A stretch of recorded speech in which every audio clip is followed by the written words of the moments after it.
Thank you, everybody. It feels like a huge stage and a huge room for a very nice audience at the end of a day. So can I just find out, first of all, before I kick off, just so I kind of get to know you a little bit, how many people are working in institutions which already have some sort of an academic skills diagnostic at the beginning of the year, or are thinking of doing one? Yeah, some people have already. Anybody use a sort of commercially available one? Or it's in-house? Because I'd be really interested to talk to anybody else who's kind of trying to do the same thing that we're doing. So if I just explain a little bit about the Talent Development Centre, slightly fanciful name, but essentially it's a university skills centre that provides academic skills, English language provision, in-sessional English language provision, maths, numeracy support as well for students at all levels of study. And the particular project that I wanted to come and talk to you about today is a top-down thing. It's not something that we've proposed to the university and they've generously given us some money to develop. This was something that the university decided that they wanted. They wanted these diagnostic assessments. And really it's just part of fulfilling their education plan. All universities now have education plans, yearly education plans. And we fit into this particular item, that the university will ensure that all students receive appropriate induction to their study and to the university and ongoing support, which is aligned to their needs across writing, communication and numeracy skills. So that's where the Talent Development Centre fits in. And the Education Committee set up a subcommittee which looked into assessments that would be aligned to those needs, and identified the need for a diagnostic in digital literacies, numeracy, maths and stats, English language, and academic skills, which is what I wanted to come and talk to you about today.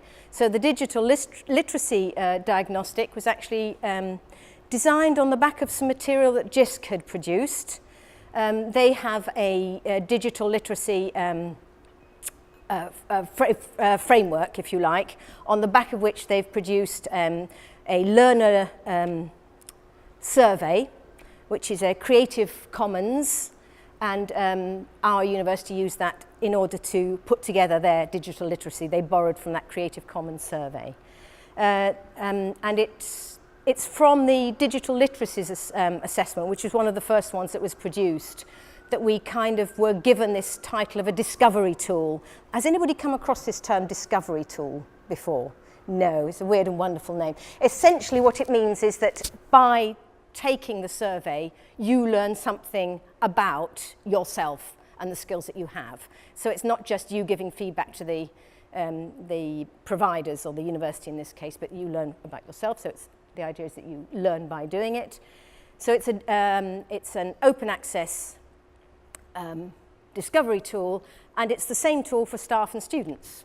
The numeracy and maths and stats test was devised by our own Talent Development Centre staff, and if anybody's interested in sharing or kind of sharing experiences of developing a numeracy maths stats test, then my colleague Hansa Bisundayal, also from Talent Development Centre, is here at the conference, I think today and tomorrow.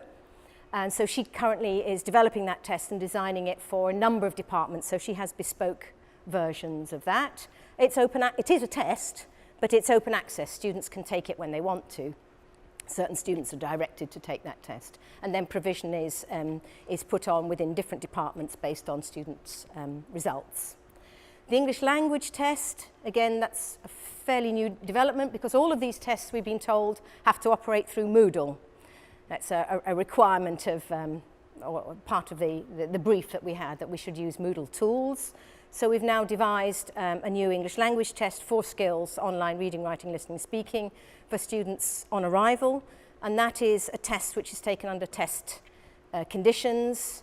And my colleague Adam Wattam is giving a talk at this conference about our experience of devising that test, how that's going down. He's done a lot of work with student experience of taking another English language test on arrival. So if you're interested, talk to Adam Wattam. And then the academic skills is sort of everything else, is it? What we would, I think, now call academic literacies.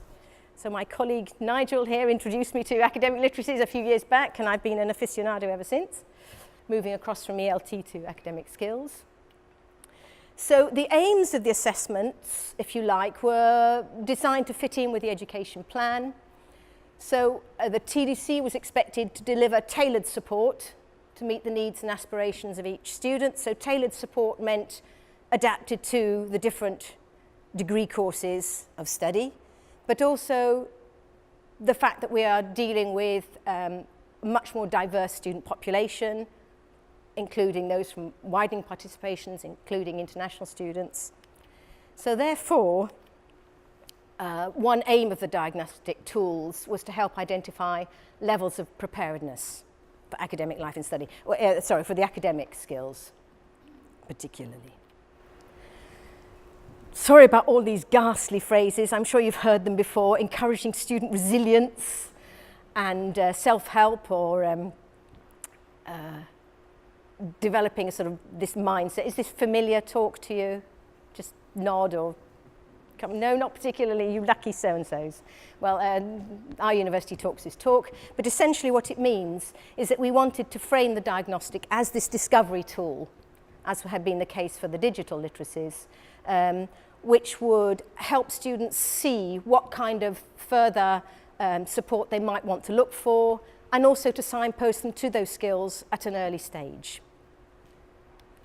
So far so good. The next decision, or one of the early decisions we had to make, was around the content and also the format. So the content, we looked within academic literacies, the field of academic literacies and how that is described. We found more on program design perhaps than assessment, but still there's plenty out there to guide us. The format, we knew we wanted to be sort of fairly 21st century, students coming in, expect to be able to access a lot of their course materials using handheld devices, tablets and phones. So it was proposed that this little diagnostic would also be easy access. And we wanted to use something which I call a sort of magazine style tally. The idea is, you know, when you sort of pick up a magazine, you know, how good a friend are you, says the magazine, and you answer all these questions, and you get a score at the end, don't you? It says you're an absolutely rotten friend, and it's amazing that you actually have any friendships at all, or whatever. This was a bit of a pitfall, and I'll come to why that was a pitfall afterwards. But we took this idea of this tally quiz. It needed to be fairly short, really because we found a glitch in the tool originally. We were going to have several sections and students would answer questions on several sections through different discovery tools, but 30 minutes seemed to be the length that students reported was possible.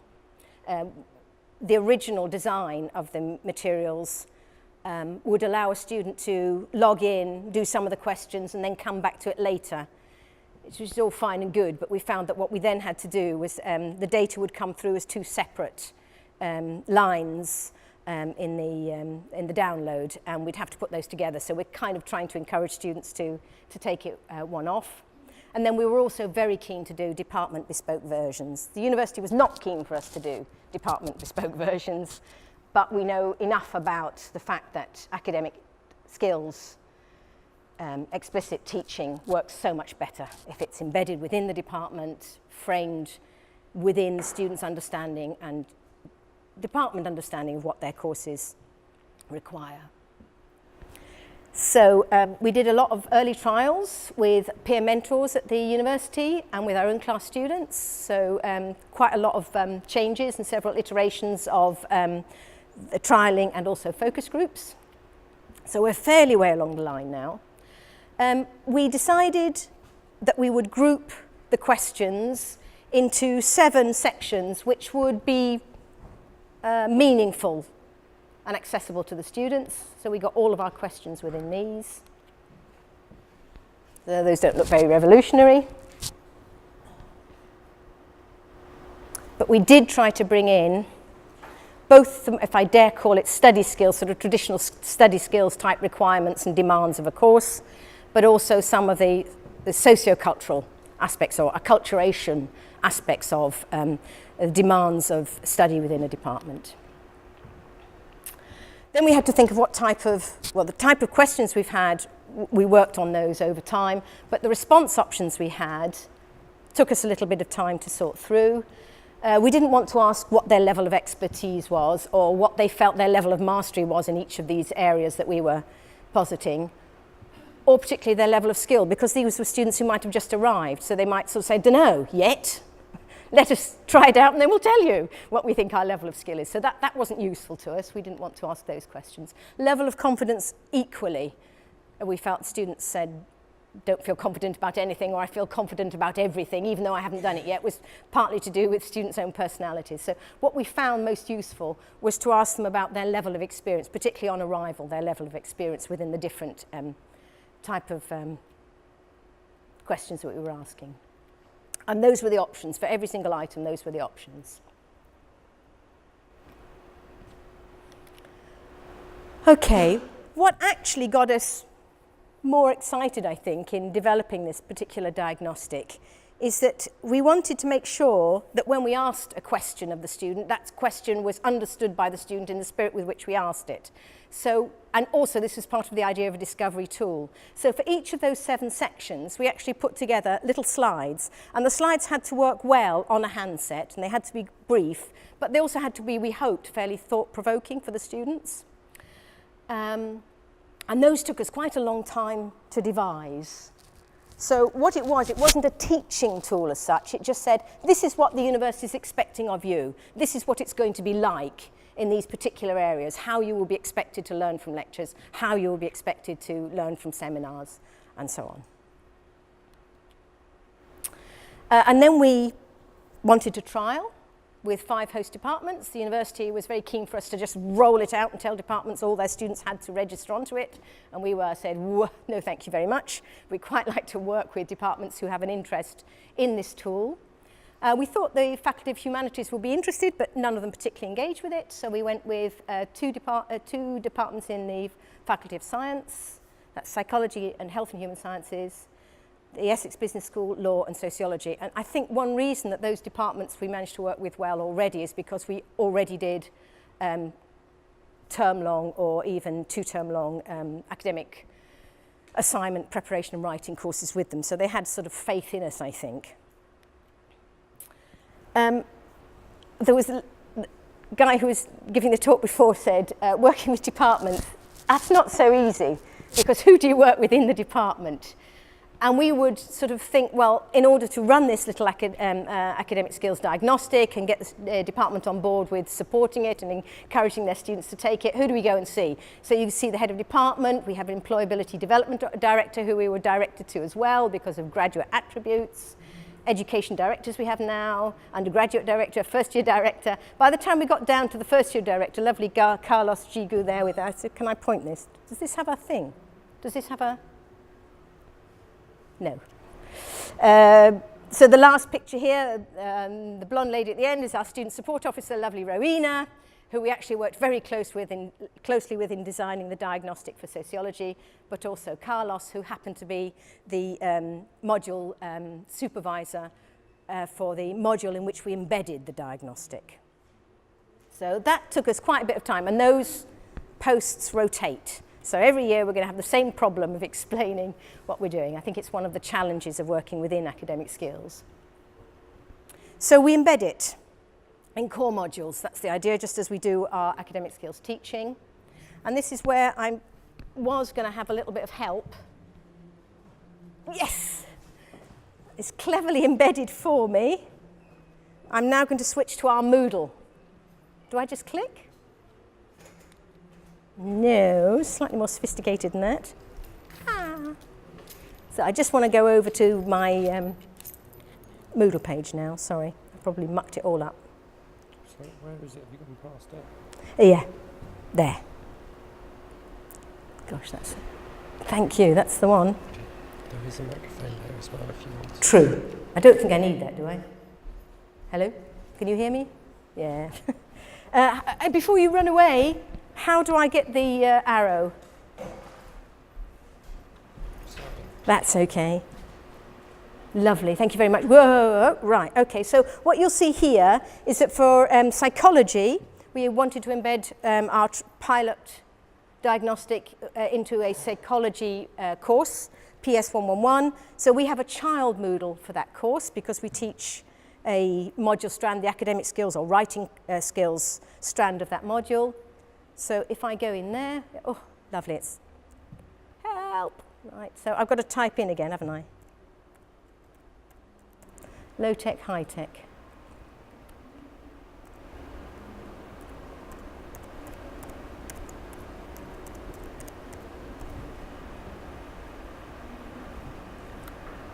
Okay, that should come up.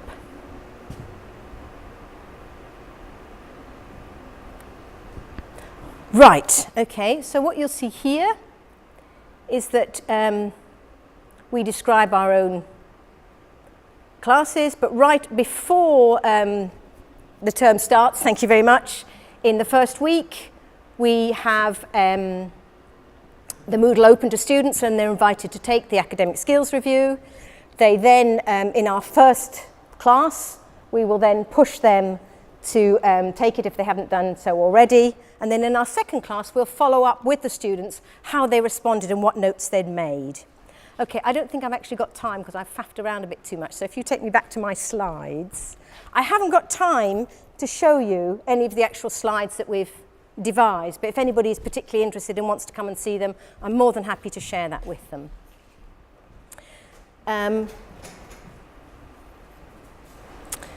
Right, it generated a good level of discussion with the students. It provided the department and the university, I hope the university, when it does collate across the university, a profile generally of students' responses to different perceptions of preparedness.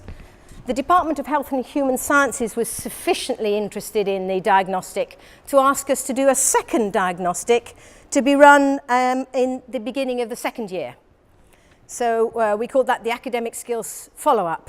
And because I needed to come and talk to you, and this is quite new, I asked if I could actually do this with students not in the second year, but after 2 terms of study. So lovely colleague in Health and Human Sciences agreed. And these super students piloted a second version of the academic skills follow-up. So these students had already done the diagnostic when they first arrived at the university, and 2 terms later, they were doing a follow-up to report to their lecturer where they felt they were. They were mature students, which was super, because it meant that they were, I think, particularly vocal about what they felt their anxieties and needs were in terms of support in academic skills. Many from widening participation, they were nursing students coming in, and there were a good number of them were speakers of English as an additional language.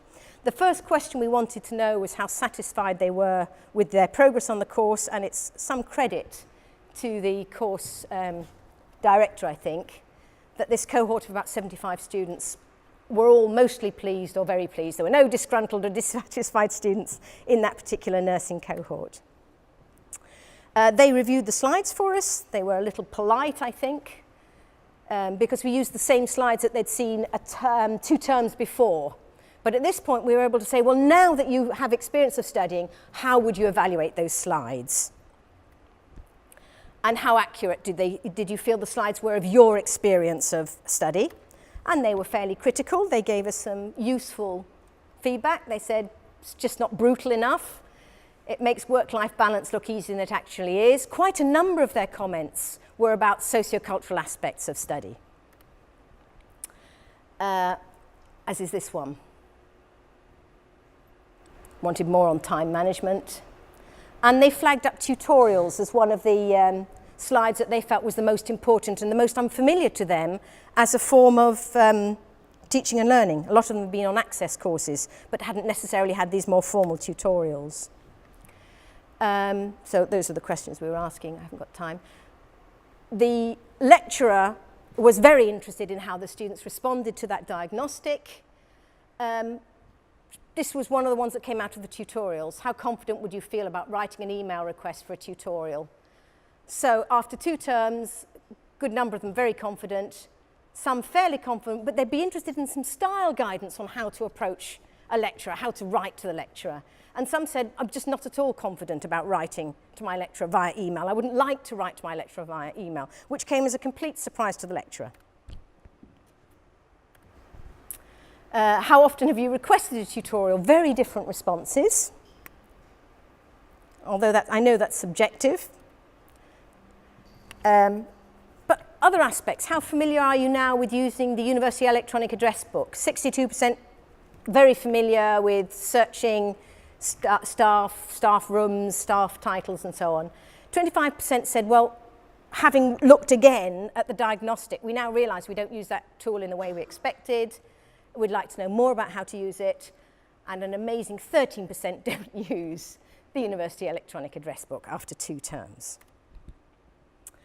And this is also something that the university is addressing. This is my final slide, final comment. One of the questions on the diagnostic was about how confident they felt about working with a personal tutor. And the university's just rolled out a much more comprehensive role for personal tutors. So 8% of these students were saying, I'm confident about approaching them and I find their guidance helpful. 14% came and said, I'd be confident to approach my personal tutor, but I don't think they can offer much help because the personal tutor is not necessarily your course tutor, which is something the university has to address. And 7%, which is represents about sort of, I don't know, however it is, eight of them, I think, didn't even know they had a personal tutor. So that's something the university has to cope with. So that's it. We know that we now want to trial an audio-visual version of the diagnostic because when you see the slides, they work very well on the handheld, but the student said it feels a bit static because you work through slides. Some of them said we'd quite like talking heads. Others said we'd hate to have talking heads because it means you're locked in, you can't move forward or backwards through the information, but we'll trial it. We definitely want to try a more suitable survey tool because at the moment, although we use the Moodle feedback, but Moodle feedback does not give feedback to the participant. So at the end of it, to their annoyance, they don't get any feedback which says, oh, well, you told us you're not very confident in X and Y and Z. These are the areas you might like to get more support in. We know we're going to carry on with bespoke versions. And we know that the socio-cultural aspect of academic preparedness is what got the students excited about talking about the diagnostic afterwards. Thank you. That's time for questions, I suppose.